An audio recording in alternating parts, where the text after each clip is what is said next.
Empathy with the user is vital for creating good user experiences.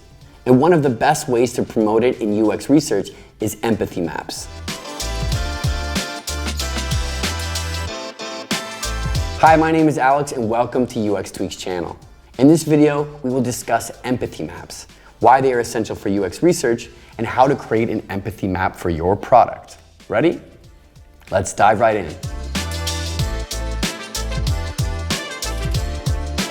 An empathy map is a UX research tool that helps visualize users' actions and behaviors. Usually, empathy maps focus on 4 areas: what the user thinks, what they say, what they feel, and what they do. Combined with UX personas, empathy maps are the ultimate tool that helps not only researchers, but also marketing, design, and development teams relate to and prioritize users' needs in their work.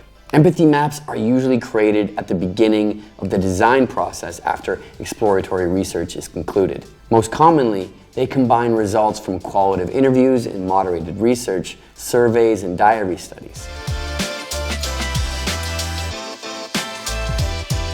Let's take a closer look at the parts of an empathy map. The first quadrant is says. It represents things users communicate and should ideally contain user quotes. For example, you can note when a user says, "I want a tool that is effective and reliable." The second quadrant is thinks. It captures users' thinking throughout a study. Sometimes what users think and what they communicate is similar. However, we researchers should try to go in deeper and understand what the user might think but is unwilling to vocalize. Are they unsure, self-conscious, polite, or afraid to tell others something? The third quadrant is does. It represents the actions a user perform during a research session. For example, you can note that a user spent 5 seconds looking for a checkout button. The fourth and the last quadrant is feels.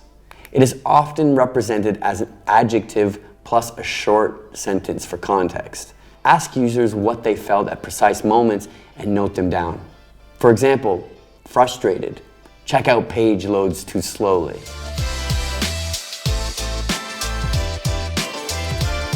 When creating an empathy map, the first step is to define its purpose. Are you creating an empathy map for the whole team to use during development? Will it represent a UX persona or a real user? Who needs to be included in the creation process of the map? Usually for empathy maps that are used alongside UX personas, it's better to include different team members. Then, prepare the tools you will use. Choose a tool you want to conduct UX research with. It should have functionalities for moderated studies, screen recordings, note-taking, and interview recordings. To draw the empathy map, you can use a whiteboard or a mural board. Then, conduct the research. Use user interviews, surveys, and other qualitative research methods. You can also ask participants to add information to the empathy map themselves during user interviews. This can act as a secondary data source and glean feelings and thoughts that otherwise would have remained hidden. After you collect necessary insights, put them on sticky notes or write them on a whiteboard. Look through the data and try to identify recurring patterns and themes that keep coming up. Cluster and name them. You can also adjust the map and include additional fields to the empathy map, such as user goals or pain points. And last but not least, don't forget to share access to your empathy maps with all stakeholders who might benefit from it.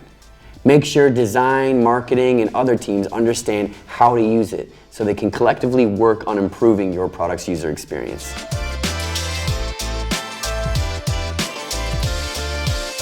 There we go.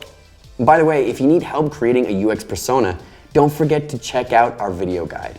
The link is in the description. Like and subscribe to watch more videos on all things UX related. See you next time.